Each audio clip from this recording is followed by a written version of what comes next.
van a hacer uso de estos factores de producción. Y entonces van a buscar la ecuación más eficiente entre capital, trabajo, tecnología, recursos naturales. ¿Para qué? Para producir, sigue la corriente real, para producir bienes y servicios que van a conformar el mercado de bienes y servicios. Ese mercado, esa institución de oferentes y demandantes, como lo habíamos visto en nuestra clase anterior, provee todos esos bienes y servicios para atender las necesidades sociales de la población. De tal manera que aquí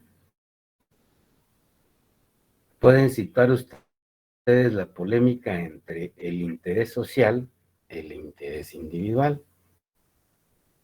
Este mercado de factores,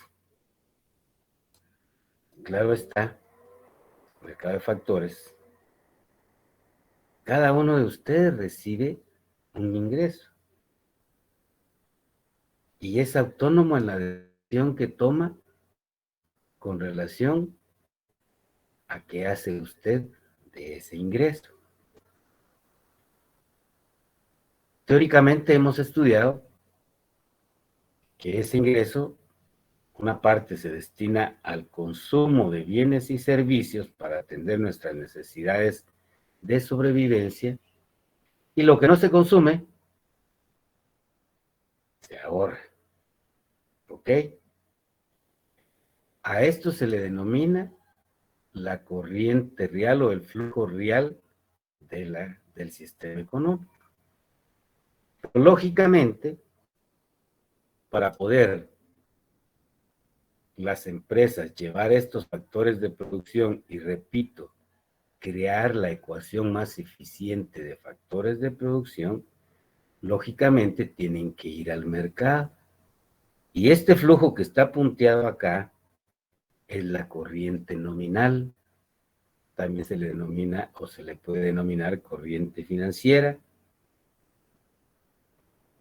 Con esta corriente financiera nominal, las empresas van al mercado de factores y adquieren esos factores.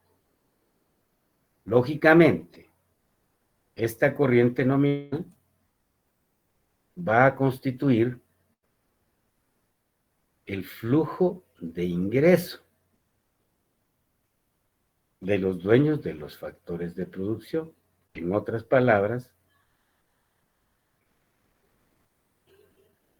quienes participaron en la producción, quienes le agregaron valor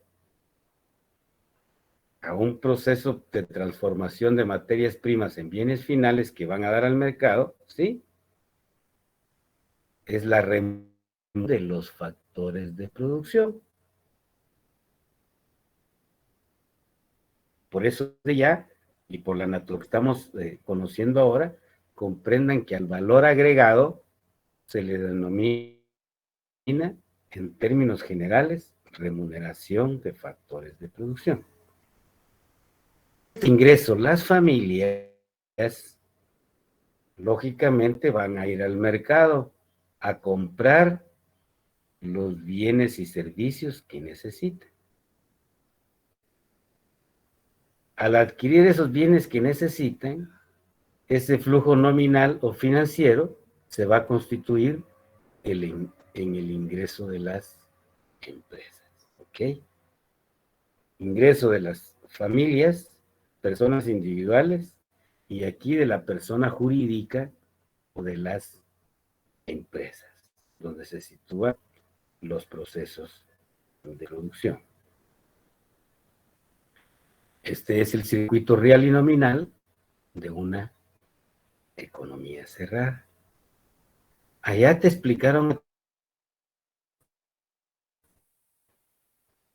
que esta economía no produce todos los bienes y servicios que necesita, porque son infinitas las necesidades, y que por lo tanto hay necesidad de tener una relación abierta, con otro agente económico y aparece el resto del mundo o el sector externo.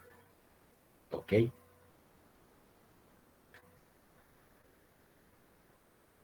Que a este sector va un flujo real constituido por las exportaciones. Pero al mismo tiempo, también ese sector externo nos provee las importaciones de bienes y servicios. Entonces, este flujo real va a ser exportaciones e importaciones de bienes y servicios con su correspondiente flujo nominal. Para el caso de nuestra economía, y aquí necesito que recuerdes tus conocimientos generales del área común, si colonia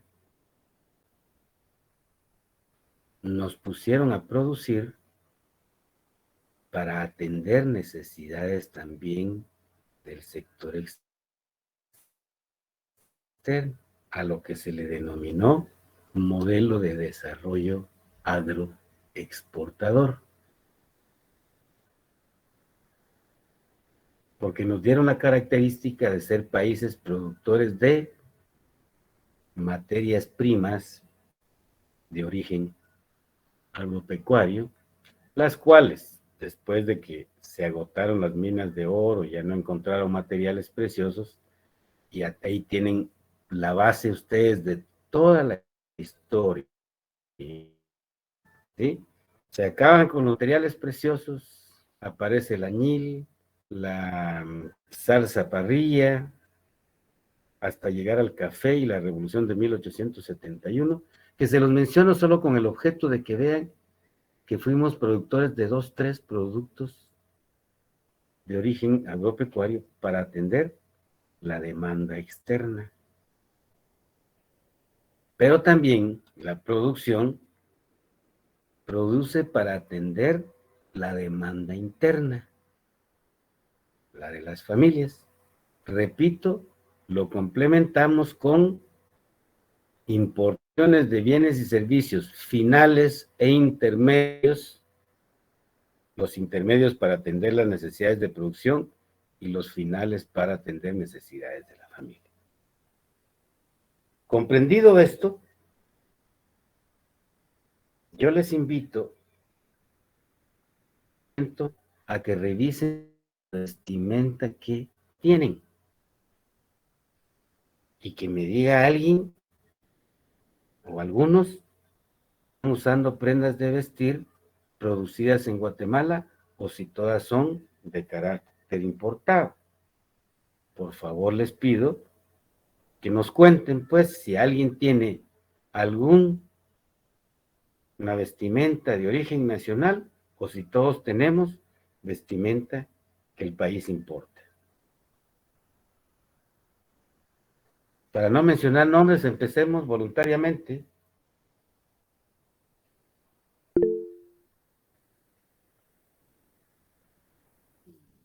¿Ya estás con nosotros, Kimberly?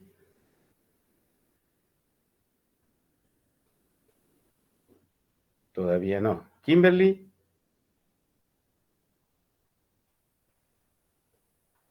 Licenciado, buenas tardes. Por ejemplo, en mi caso es más importada. Ok. ¿Alguien más, por favor? De tarde, pues ropa importada, licenciado. ¿Alguien más? En mi caso también, licenciado, Me importada. parece. ¿Se dan cuenta? Y podríamos seguir. O sea, ¿por qué les pregunto esto? Porque eso nos permite comprender que acá no hay una estructura productiva que produzca, valga la redundancia, textiles que permitan atender nuestras necesidades y lógicamente o ropa de vestir, tanto íntima como exterior, para atender nuestras necesidades de vestimenta. ¿Qué me está diciendo eso? que la estructura productiva del país, aparte de Cepelín, que es una empresa nacional, está en Quetzaltenango, que viene desde hace muchos años, Cantel, ¿sí? Me quedaría ahí. Antes había una Camisas España que se acabó. No se logró desarrollar una estructura industrial productiva en la industria de textiles. Alguien en este momento va a pensar, pero Mieli, ¿y las maquilas? Ah, y vengo a ver cómo están ustedes en su conocimiento. Para ustedes, ¿qué constituye, qué significa una maquila? ¿Y por qué los países nuestros nos ponemos a maquilar? Por favor.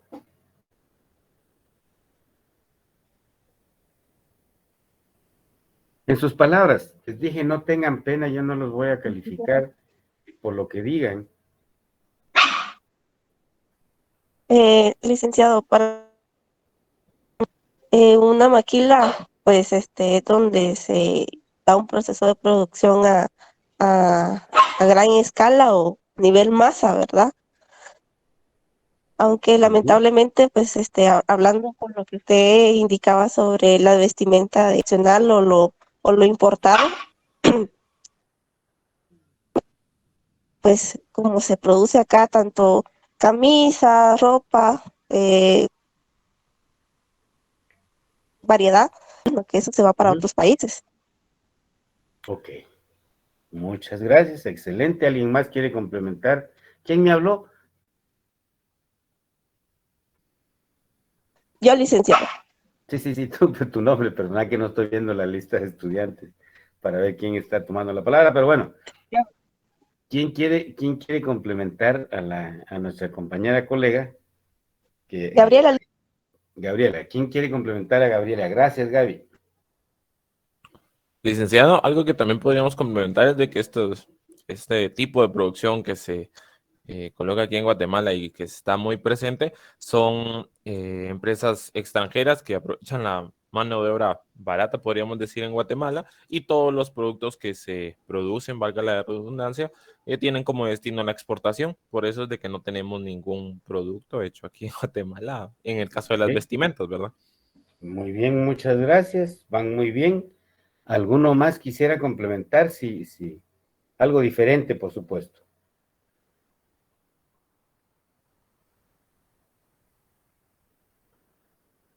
Bien. Como ven, entre todos, ¿sí alguien va a hablar? Sí, licenciado, buenas tardes. Por ejemplo, Estados Unidos, pues ellos son los que mandan la materia prima, que bueno, se tiene que comprar el algodón para poder los maquileros precisamente hacer la ropa, ¿verdad? Pero se tiene que comprar el algodón en Estados Unidos para poder luego exportarla. Muchísimas gracias. Bien complementado. ¿Quién me habló? Ingrid, Ingrid muchas Hernández. gracias, ¿ok? Como ven, si unimos esfuerzos, pues vamos a comprender mejor el tema. ¿Qué puedo complementarles a lo que dijeron? Que todos hablaron sobre realmente lo que es una máquina. Que aquí viene el contexto. La maquila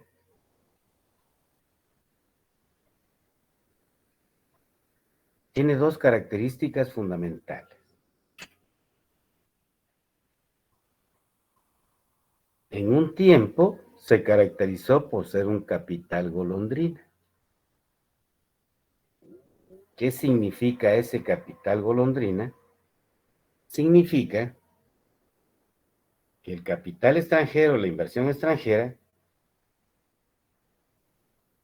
invierte en aquel país que le da ventajas económicas. Léase incentivos y exenciones fiscales. Y dentro del proceso de globalización, de la economía internacional, iniciada a finales de los años 80, los países desarrollados, con el objeto de ser más competitivos, reducir costos, trasladaron la producción que antes tenían en sus países a países con mano de obra barata, como lo dijo el compañero.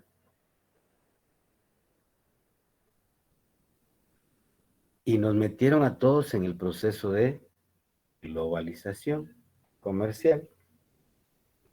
La mayor cantidad de capital y de inversiones se fueron a China, aprovechando la mano de obra barata de China. Otras se fueron a otros países de Asia y parte vino acá a América Latina. Pues, por ejemplo, Guatemala tiene contratos con el capital norteamericano fundamentalmente para producirles ropa de vestir de marca. ¿Y cómo funciona? Viene la maquinaria, no paga impuestos. Viene la materia prima, no paga impuestos. Y se establece el proceso productivo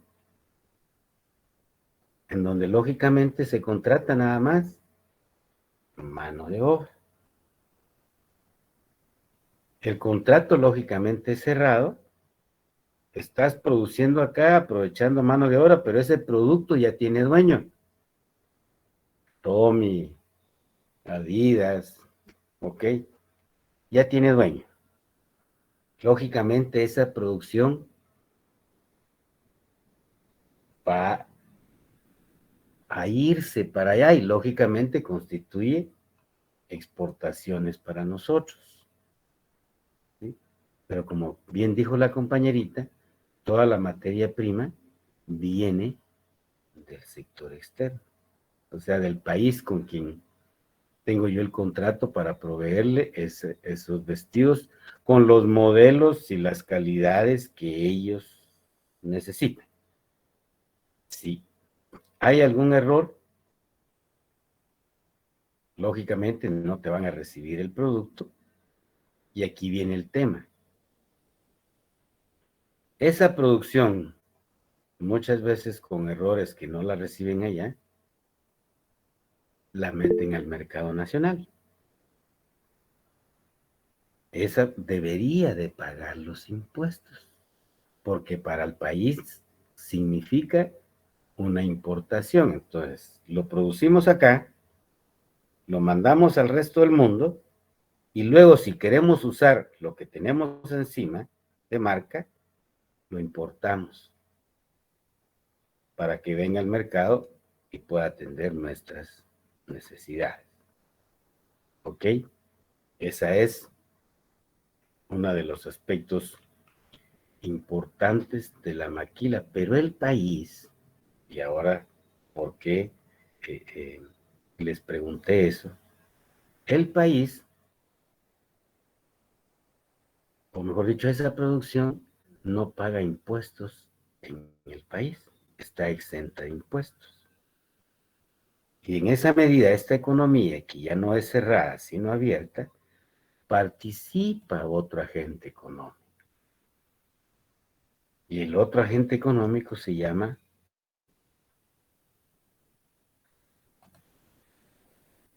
gobierno. Que si ustedes revisan, inicia acá. Las exportaciones e importaciones, ¿sí? En el caso de las importaciones fundamentalmente, pagan el IVA y un arancel por importación. Y del mercado, todo lo que nosotros compramos que va para acá, también se paga el IVA del mercado doméstico. El ingreso de las empresas El ingreso de las familias también paga un impuesto directo, el impuesto sobre la renta. Y las empresas también pagan un impuesto directo, el impuesto sobre la renta, que va a constituir el ingreso del gobierno. Y hoy nosotros estamos estudiando un curso de economía pública que se denomina las finanzas públicas. Entonces aquí ya viste, te estamos adelantando de dónde sale, ¿sí?, los ingresos públicos. Cuando se dio el Estado moderno, las formas que adoptó ese Estado, dijimos que aquí hay 3 organismos: el Ejecutivo, el Legislativo y el Judicial. Dentro de las finanzas públicas, todas las asignaciones presupuestales que se hacen es para atender el funcionamiento del Estado total, porque se le da su presupuesto al legislativo y se le da su presupuesto al judicial, y lo que el gobierno ejecuta y que lo que se le da también a todas las entidades autónomas, semiautónomas y descentralizadas que forman el gobierno general, el sector público. Aquí tenés el sector privado nacional, el resto del mundo, y como te dije, se complementa con un sector público. Aquellas 3 personas que vimos que tuvieron que salir de la corriente real de ir a traer en aquel tiempo, ir a recolectar, cazar, pescar, etcétera, que al final se constituyó en el legislativo, ejecutivo y judicial, se sacaron de la actividad real de producción para que cumplieran funciones eminentemente de carácter colectivo, de carácter social. ¿Qué sucede, por ejemplo, con aquellas extensiones de tierra que construyeron caminos, pero que esos caminos son privados? Tienes que pedir un permiso o pagar por hacer uso de esas infraestructuras. Para dárselas a todo un país, lógicamente, en algún momento de la historia y el desarrollo del sistema económico, no fue de interés del mercado, de la producción. Y por lo tanto es una de las funciones del gobierno, pero que más adelante vamos a ver. Solo les estoy indicando por qué no puedo hablar aisladamente de finanzas públicas y agarro aquí impuestos y de aquí también y de aquí también, y luego cómo lo va a regresar, porque está interconectado con esto. Cualquier problema que suceda en el sistema productivo se va a reflejar en los ingresos del gobierno. Cualquier problema que esté a nivel externo se va a reflejar en los ingresos del gobierno, como consecuencia en la capacidad instalada o la capacidad de administración de este gobierno para atender las necesidades, ya no individuales, porque esas te las atiendes tú con tu ingreso familiar, ¿sí?, sino las del conjunto de las familias aunado al conjunto de las empresas, que se les debe dar seguridad, ¿sí?, como un servicio que fue de los fundamentales, seguridad y defensa, que lo vamos a ver más adelante. Con esto, el objeto de la cátedra es, si ya teníamos conocimiento de la formación del Estado moderno, a nivel global, cómo funciona el sistema económico de ese Estado moderno y cómo surge ese gobierno, o sea, en aquel momento cuando se crea el Estado, cómo es representado por un gobierno, que aquí lo que se está demostrando es que toda la colectividad tiene que aportar para el funcionamiento de ese gobierno que va a garantizar bienes y servicios colectivos que el mercado no puede proveer. Comprendido eso, o pregunto si hubiera alguna duda, sospecha de ustedes, tienen la palabra en este momento, ¿ok?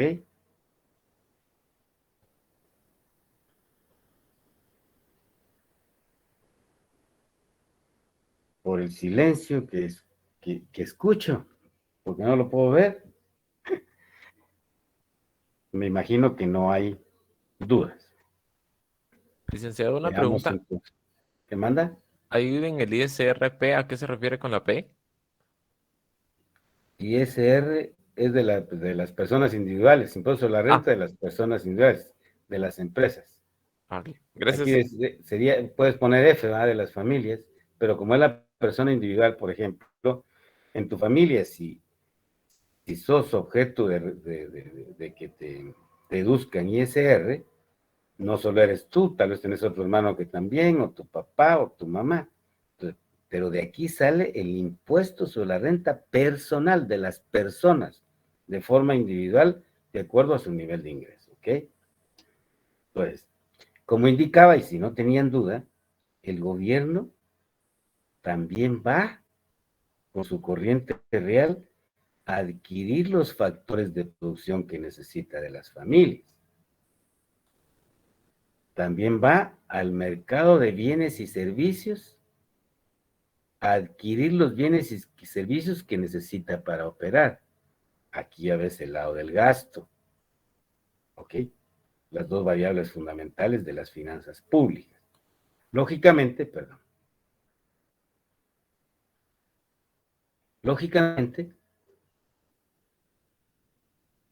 también hay una corriente nominal, que es la que no me apareció, en donde el gobierno paga, que va, si adquiere factores, va a ir a dar a las familias. Digamos, acá, si adquiere bienes y servicios, participa como un consumidor más, que es bien fundamental esto.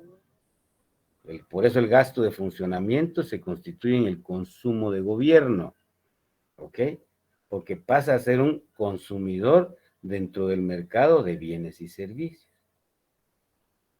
Y lógicamente podría importar, en algunos casos a través de OPS y fundamentalmente en el tema de salud, importa directamente del sector externo, ¿ok? En esa idea, hoy sí vamos a ver entonces el tema específico de los antecedentes del desarrollo de las finanzas públicas. Si tenemos ya el contexto a nivel general de la formación del Estado, de la economía pública, de la economía privada, viste ese sistema de flujo circular del sistema económico donde te queda claro la economía privada y la economía pública, o los agentes del sistema económico, privados, familias, empresas, públicos, el gobierno, ¿ok? Y se complementa con el sector externo porque los países, repito, al igual que nosotras las personas, no podemos vivir en autarquía, ¿ok? Debemos de, es decir, tenemos surge la necesidad de una convivencia social y como consecuencia nos articulamos con grupos de personas. Ahora vas a comprender, o mejor dicho, con eso se comprende, por qué en los sistemas económicos la familia es el núcleo de la sociedad, ¿ok? Bien. Para situarnos en esa economía pública, vamos a revisar algunos aportes para poder llegar a una conceptualización de qué son las finanzas públicas. Acá pido la colaboración voluntaria de alguien para que le pueda ir dando lectura y luego vamos a entrar a la discusión o a complementar. Están todos invitados para poder participar, por supuesto, ¿ok? Yo solamente voy a ser un facilitador, dándoles también o ampliándoles cada uno de estos aspectos. Así que, por favor, ya sea una dama o un caballero, que colabore voluntariamente con la lectura de la diapositiva, por favor.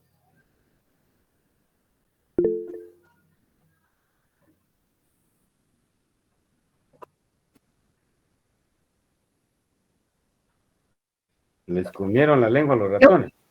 Gracias. Ya, con todo gusto, Lick. Dale. Iniciemos. Bien. Finanzas públicas. Hasta mediados del siglo XIX, algunos economistas trataron conjuntamente fenómenos que hoy en día son propios de la economía política como fenómenos propios de las finanzas públicas. Esto es bien importante y lo vimos cuando revisamos el tema del aporte del Estado. Es decir, a finales del siglo o a mediados del siglo XIX se separa realmente la economía de la filosofía. Si revisan los grandes teóricos, ¿sí? Karl Marx, filósofo, Adam Smith, economista, pero también filósofo, y pueden revisar todos los que ustedes conocen. Pues hasta mediados del siglo XIX hay una separación de la economía de la filosofía. ¿Por qué? Porque se trataban conjuntamente aspectos de economía política como aspectos de la economía, particularmente de las finanzas públicas. Si se recuerdan de David Ricardo, se recuerdan que él era un banquero. Entonces, el aporte de David Ricardo complementó el esfuerzo de Adam Smith en el tema de la economía internacional, de las ventajas absolutas y ventajas relativas. En este caso, de las ventajas comparativas, hablando de la economía internacional, ¿ok? Que caía todo el tema, se veía desde la perspectiva filosófica, ¿ok? Digamos. Con el objeto de conocer algunos aportes de los clásicos y de los teóricos actuales sobre la concepción de las finanzas públicas, presentamos los siguientes.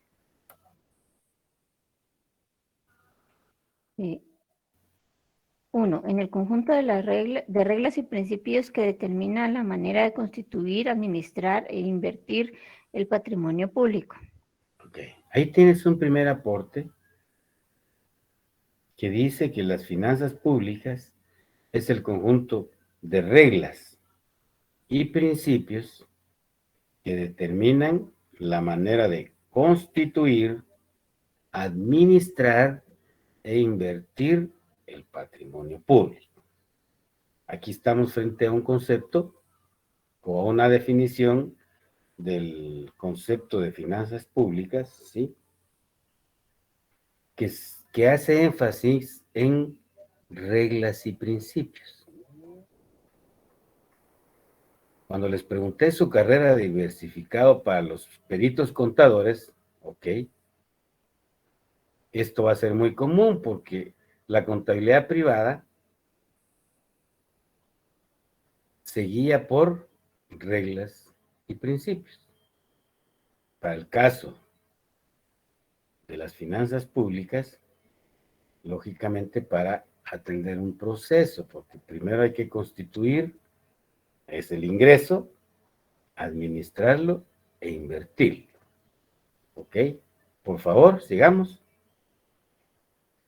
2. Es el estudio de los fenómenos y principios técnicos para la obtención y empleo de los fondos de los entes públicos.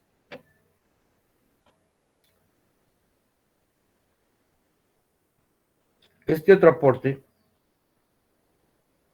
¿Qué nos está presentando? Mantiene del anterior principios y le da la característica de técnico. Habla de fenómenos. Aquí mira, obtención, constituir. Aquí el término ya va más relacionado a captar, obtener, administrar e invertir, empleo de ese ingreso público, de esos fondos que constituyen el patrimonio público de los entes públicos. Entonces, como ves, estamos hablando de lo mismo, solo que con palabras diferentes. ¿Por qué lo estoy mostrando así? Porque cada uno de nosotros podemos crear nuestro propio significado de las finanzas públicas. Lógicamente, vamos a atender determinados aspectos que no deben de faltar. ¿Ok? Sigamos. 3. Es aquella rama del conocimiento humano que estudia los principios abstractos, los objetivos políticos y las normas legislativas que rigen la adquisición, la gestión y el empleo de las riquezas requeridas por los entes públicos para la satisfacción de las necesidades públicas. Como ven, aquí estamos frente a un significado mucho más completo. Y ya te articula la parte de que debe atenderse ciertos objetivos, es decir,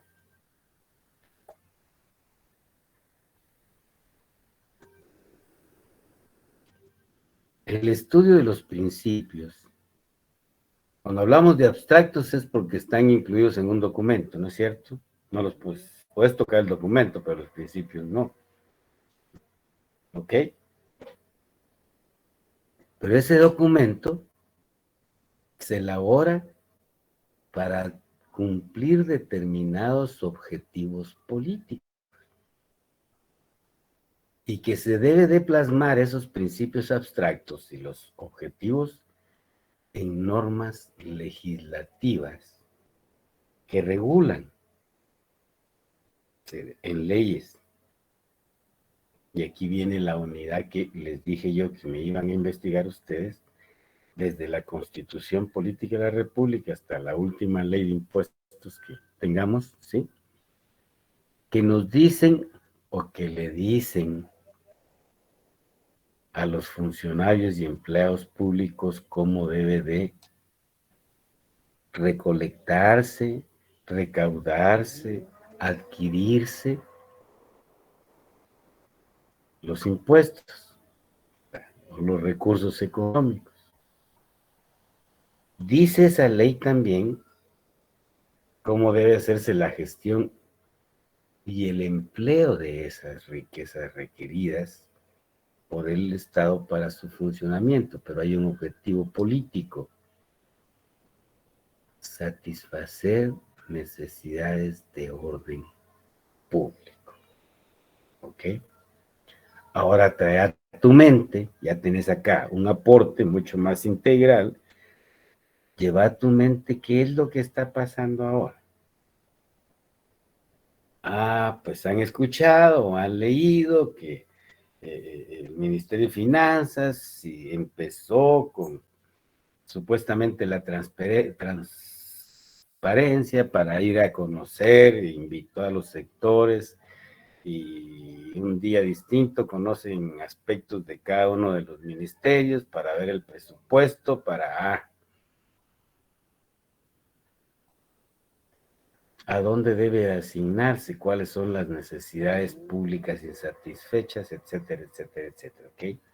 Pues aquí tenemos ya un aporte mucho más integral que te da ya una conceptualización, una definición más íntegra y que hoy tienes en tu mente que hay una regulación que dice cómo se debe recaudar y la misma regulación también indica cómo se debe de gastar. Por eso es que cada año se emite una ley para aprobar el presupuesto de ingresos y egresos de ese año fiscal que va del 1 de enero al 31 de diciembre, que lógicamente va a entrar en vigencia a partir del 1 de enero del año siguiente.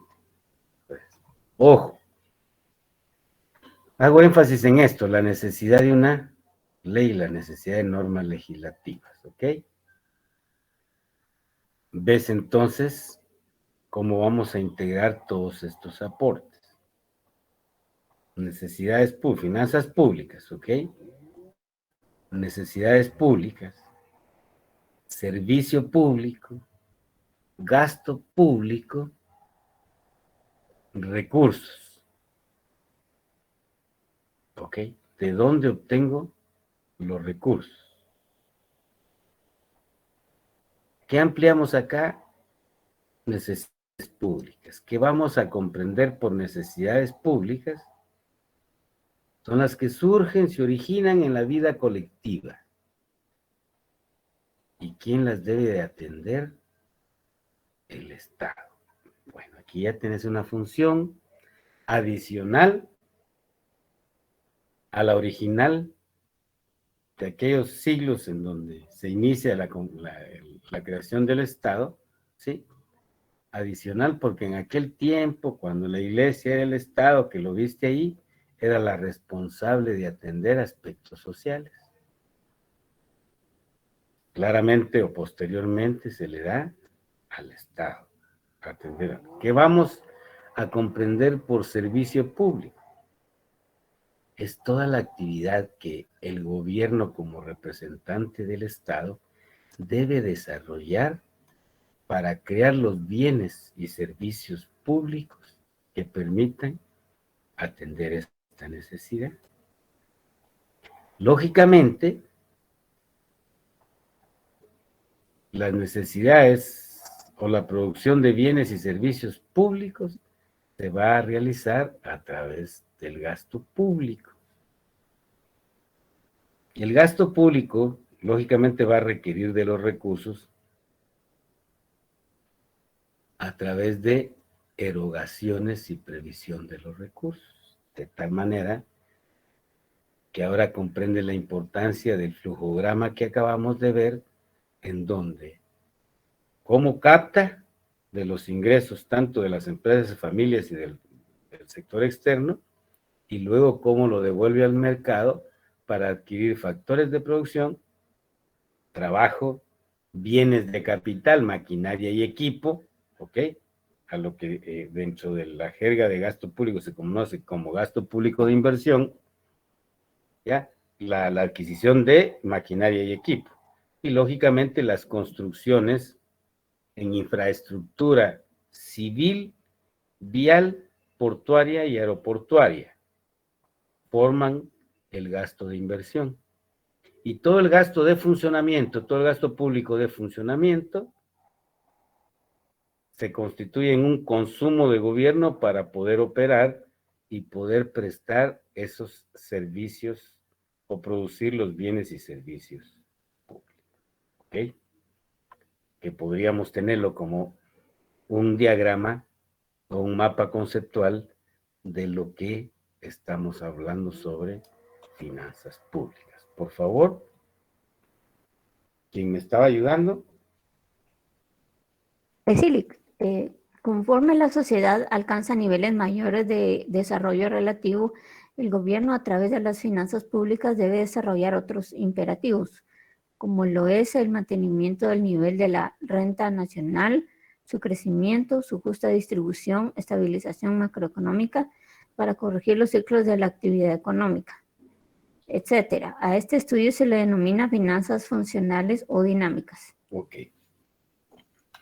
Aquí me estoy adelantando un poquito que se va a reforzar con todos los antecedentes que vamos a ver del desarrollo específico del pensamiento financiero. Conforme la sociedad se fue desarrollando, se fueron creando necesidades que no podía atender el mercado o la economía privada, y efectivamente lo debe cumplir la economía pública. Y aquí tienen ustedes el resumen, no de la teoría, sino del momento del ciclo económico contractivo que se vivió a principios del siglo pasado, particularmente años 29 y 30, en donde ya las finanzas públicas superan la versión clásica de que fueran unas finanzas estáticas.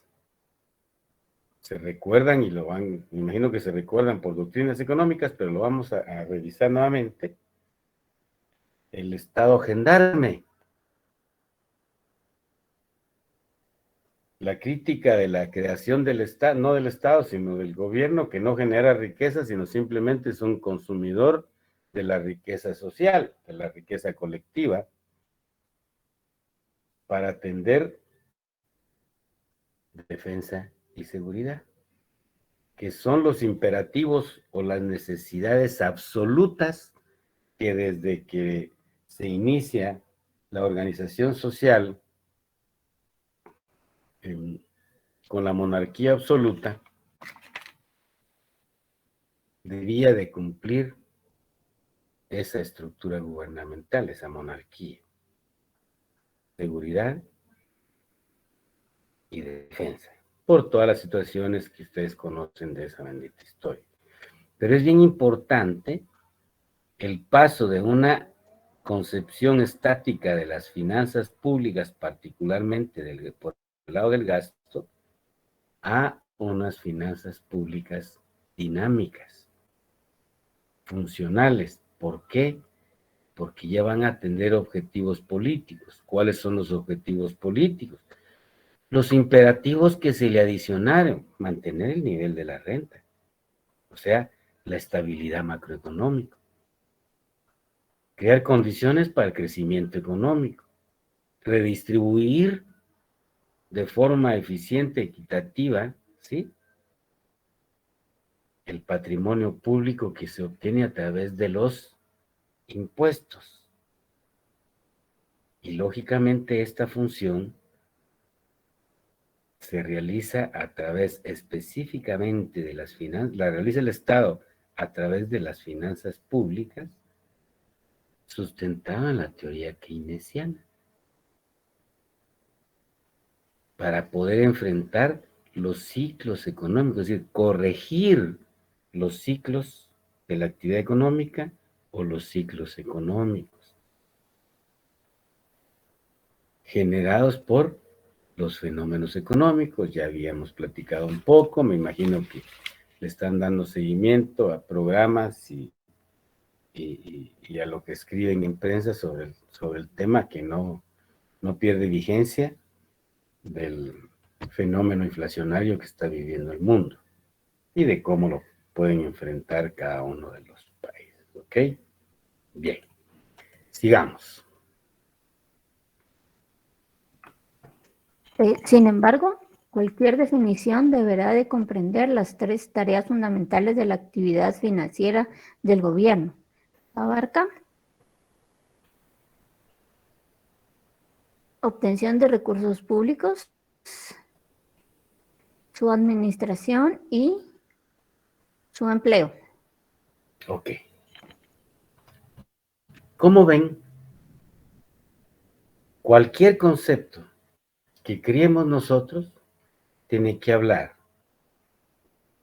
del proceso de recaudación, que a esto se le denomina política tributaria, es decir, de los tributos, la administración, es decir, la gestión,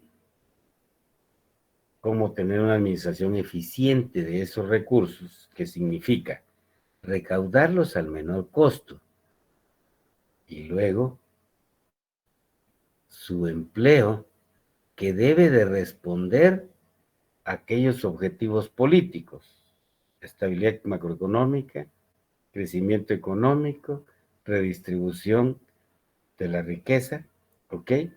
Y corregir los ciclos económicos.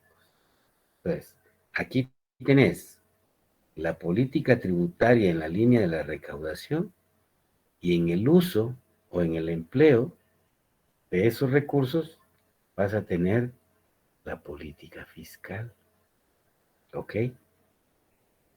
Que lógicamente se hace usando los ingresos fiscales y los gastos, la obtención de recursos, porque en una estructura impositiva podés crear una estructura impositiva con sesgo progresivo, ¿ya? Y luego, por el lado del gasto, intervenir para suavizar el ciclo económico, ¿ok? Sigamos, por favor.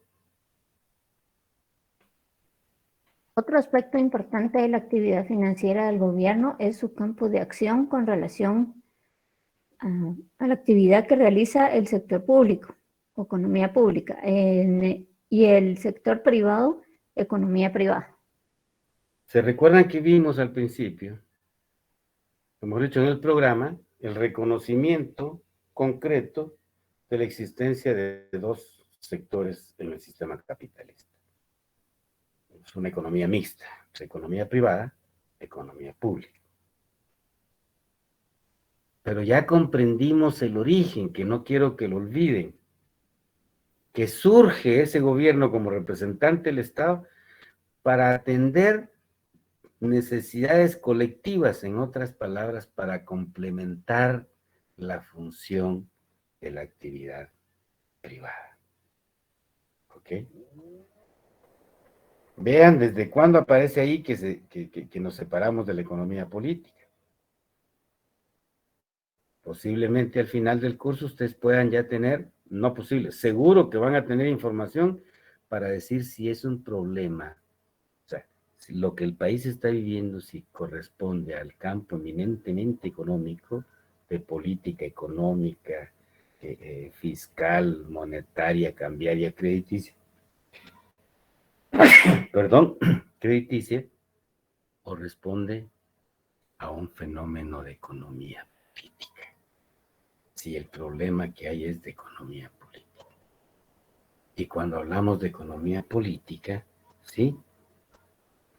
Estamos hablando que antepones determinados intereses al interés de la organización de la sociedad.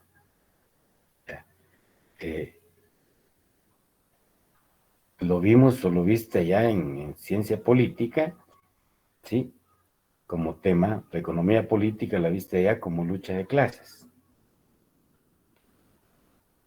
Si tú traes ya la historia para acá, que ya conocemos, realmente podríamos decir nosotros que este país ha tenido lucha de clases. Y aquí les dejo una hipótesis.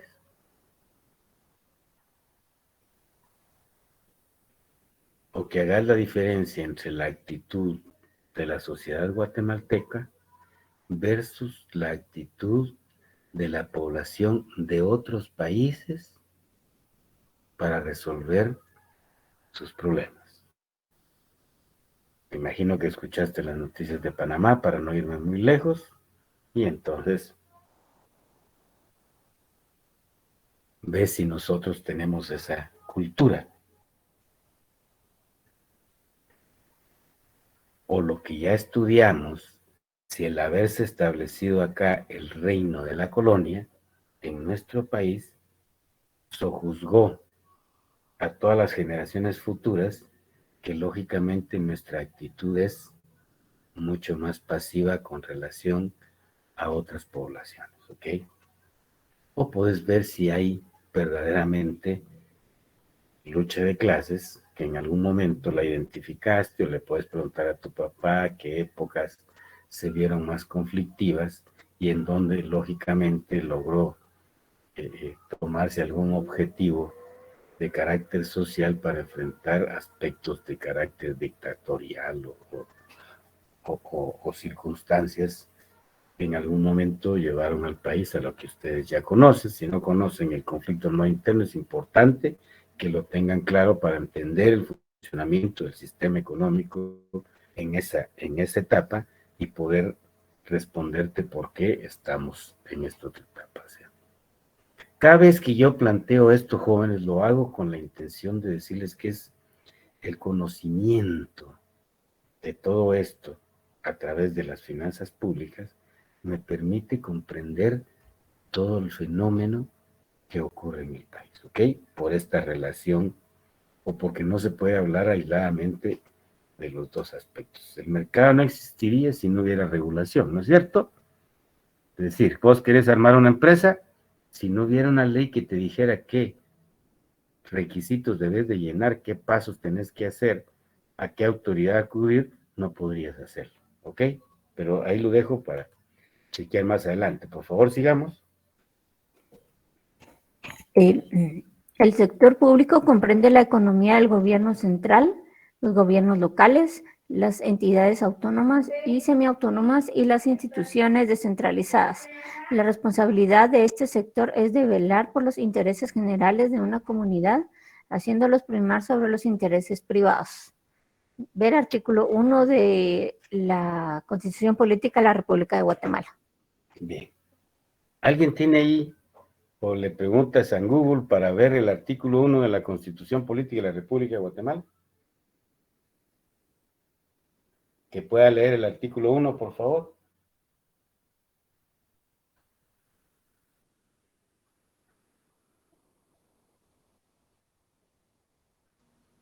Yo, licenciado, el Estado de Guatemala se organiza para proteger a la persona y a la familia. Su fin supremo es la realización del bien común.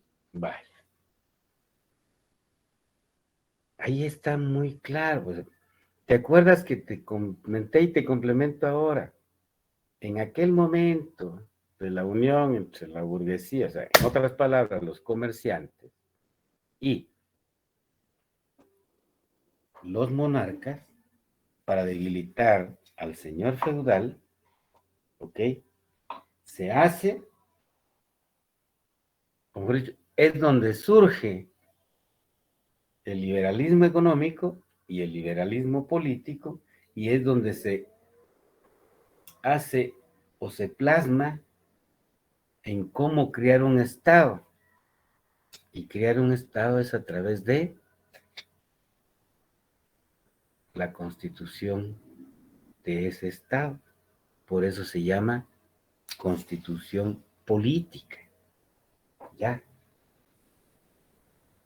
La norma suprema que crea o que creó a los estados.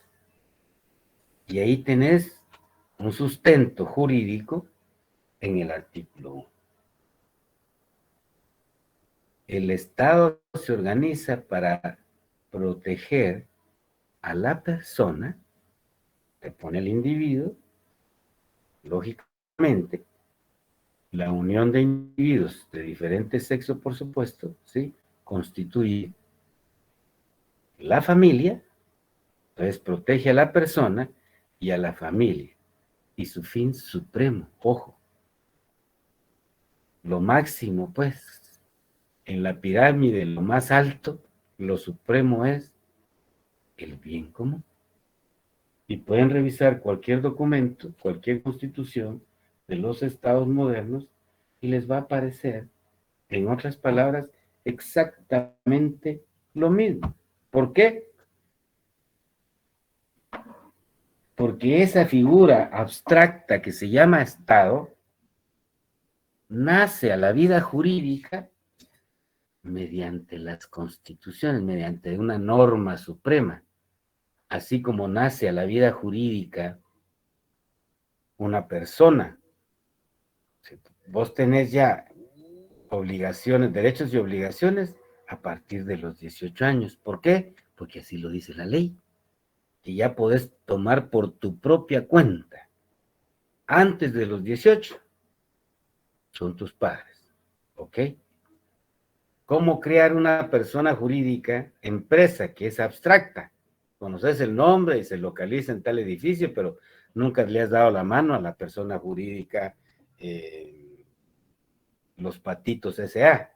No, son figuras abstractas que son creadas por la ley. Entonces, el Estado como figura, como persona jurídica, fue creado a través de, o se crea a través de las constituciones políticas de cada uno de los países y de acuerdo a la forma de organización que quieran adoptar, ¿ok? Entonces, si tú ves, la economía política, la economía pública comprende todo el quehacer del gobierno central, ejecutivo, gobiernos locales, municipalidades, las entidades autónomas, aquí entran las instituciones creadas por ley con autonomía, pero también entra el organismo judicial y el organismo legislativo que funcionan autónomamente del gobierno central, del ejecutivo. Las semiautónomas y las instituciones descentralizadas que son creadas por ley. ¿Ok? ¿Cuál es la responsabilidad de la economía pública? Velar por los intereses generales o colectivos de la sociedad. Entonces, ¿cuál es la responsabilidad del gobierno como representante del Estado? Cuando hablo Estado, ahí sí ya incluyo a la economía privada.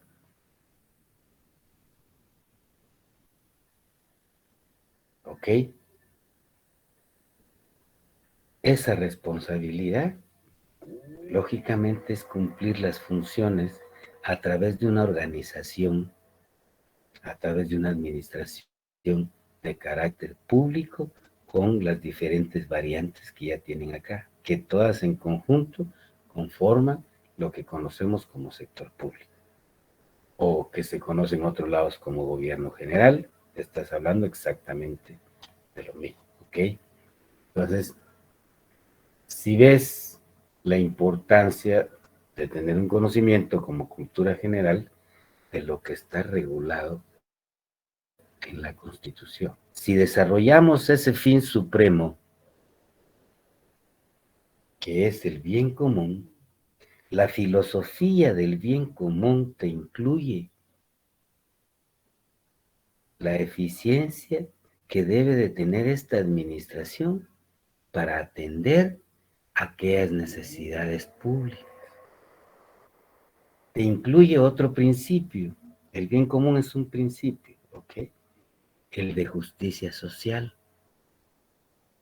Y podría abundarte yo en la parte filosófica de los principios que se plasmaron en una ley suprema para darle vida a una organización social que hoy conocemos como Estado. Creo que ahí yo ya dejo integrado el pensamiento para que ustedes puedan realmente comprender el rol entonces de las finanzas públicas o de la economía pública a través de las finanzas públicas o del Estado a través de las finanzas públicas, ¿ok?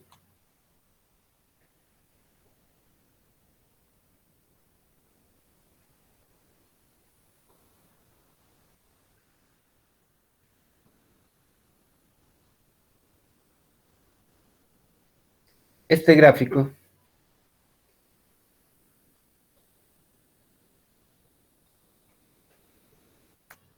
nos va a ilustrar o te plantea dos interrogantes. ¿Qué impresión te da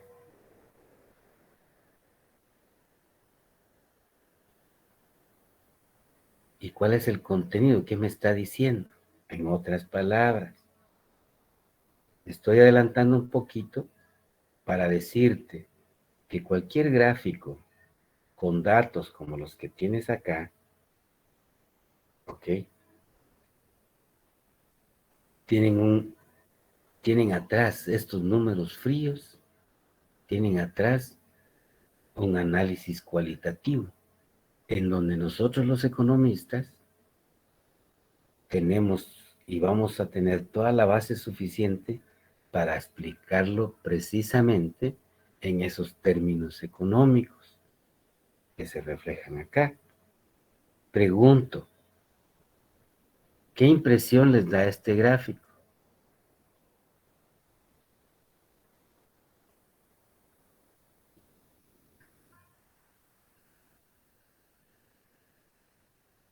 Pues según con la descripción que está indicando, licenciado, desde que estamos más endeudados. ¿Ok? ¿Alguien más? También, licenciado, que a pesar de los recursos que se tienen, no hay una buena administración y por lo mismo generamos deuda. Muy bien. ¿Alguien más?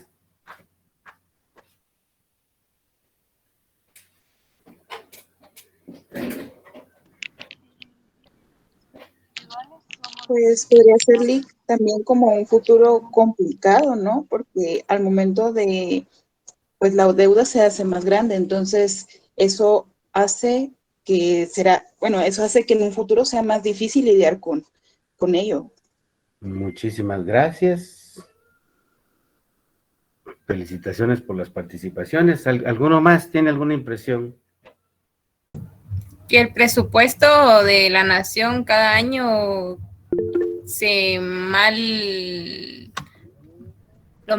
¿cómo le diría yo? Mal Lo administrado. destinan mal a diferentes departamentos. Ok. ¿Una última opinión u observación?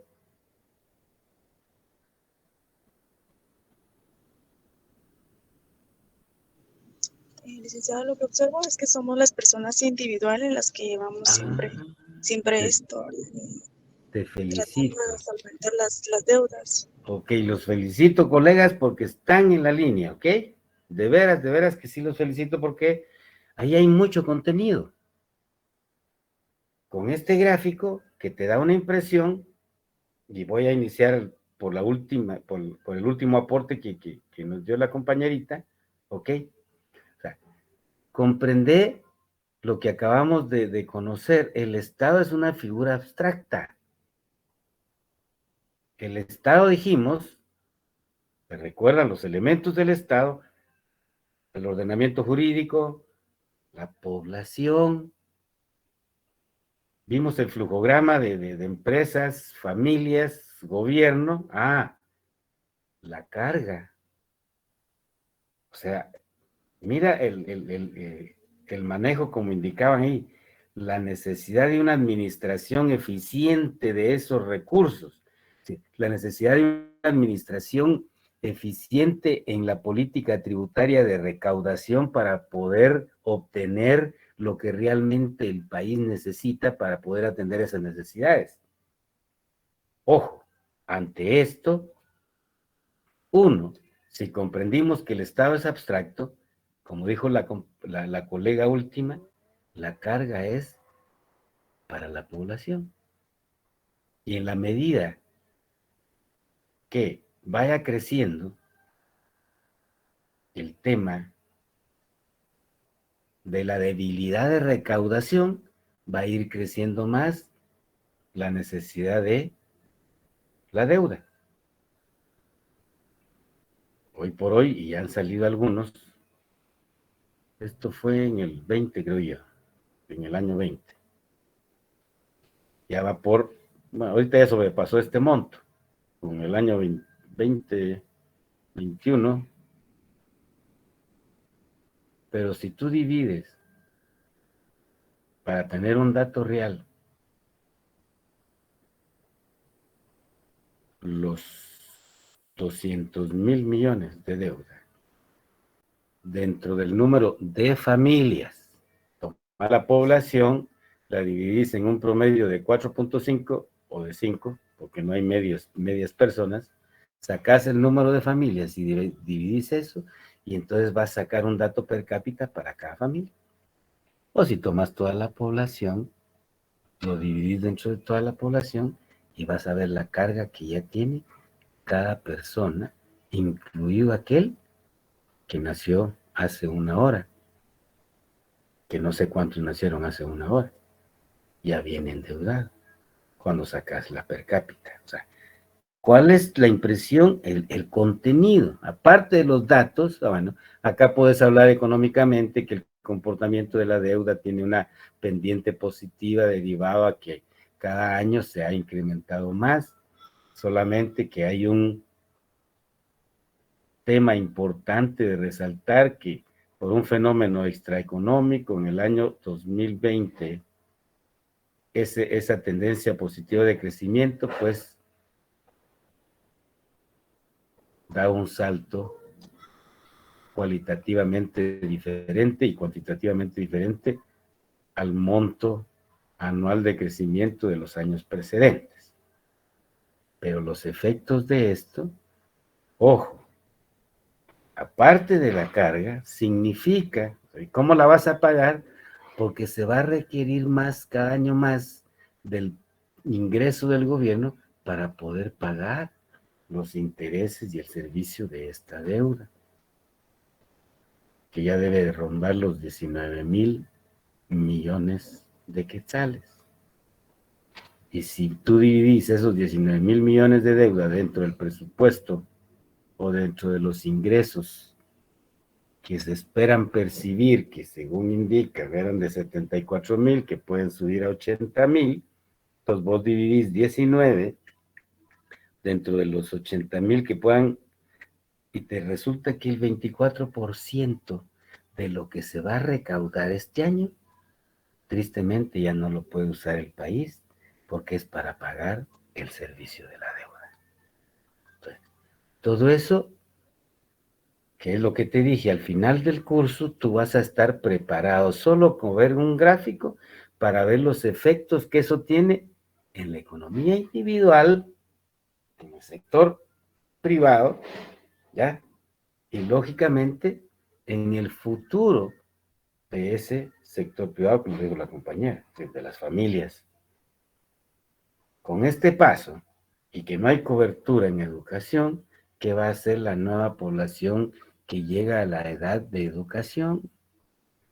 Con ese paso, si los hospitales nacionales no tienen medicamentos, ¿qué podemos decir de los centros o puestos de salud en el interior del país?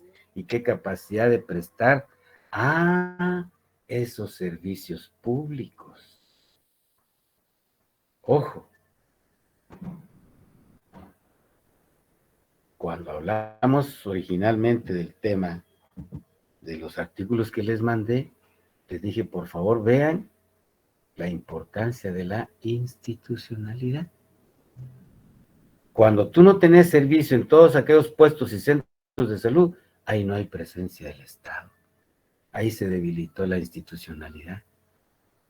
Y por lo tanto, solamente aquellos que tengan un poder adquisitivo para comprarse la salud preventiva o curativa son los que van a sobrevivir.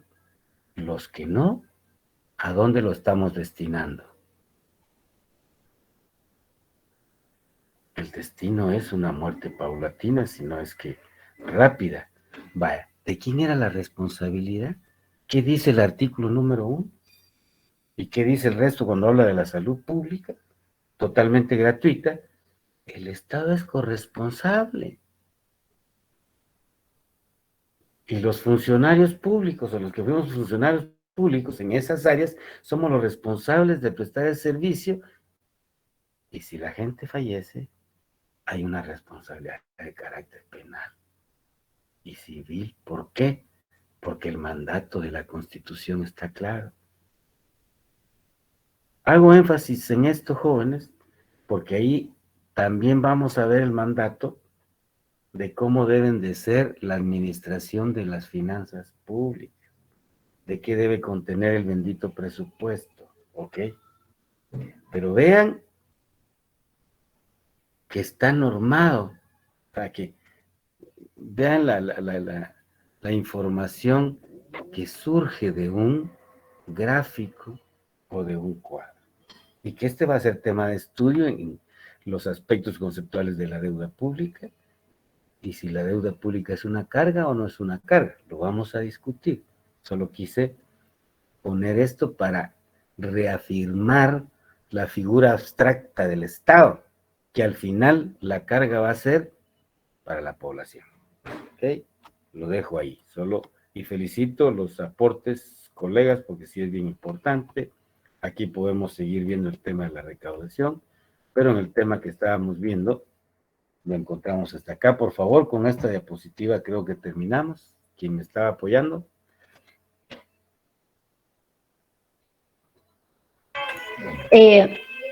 El sector privado lo constituyen las economías individuales o integradas en sociedades mercantiles y otras formas de actuación económica, preocupadas por sus costos y beneficios, por ejemplo, en un periodo de contracción o depresión económica.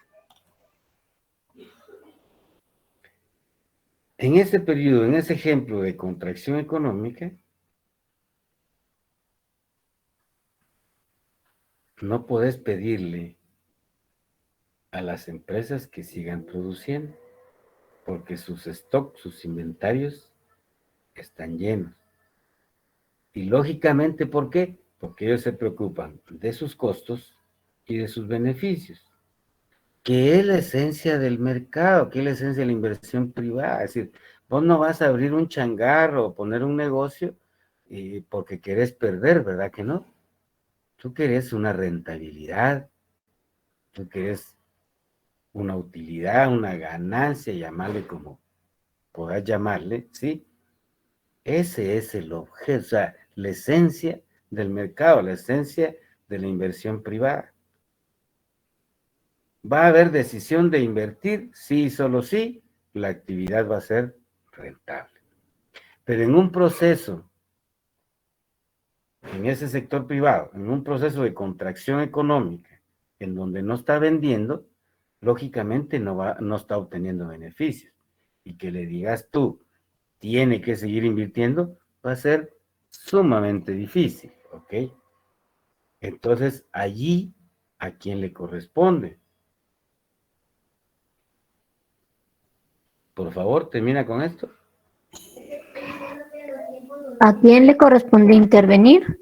El sector público tiene el deber de absorber la desocupación y crear por sus propios medios o complementando al sector privado nuevas oportunidades de trabajo. Bye. ¿Por qué termino con esto hoy? Porque hemos hablado de la complementariedad entre el sector público y el sector privado.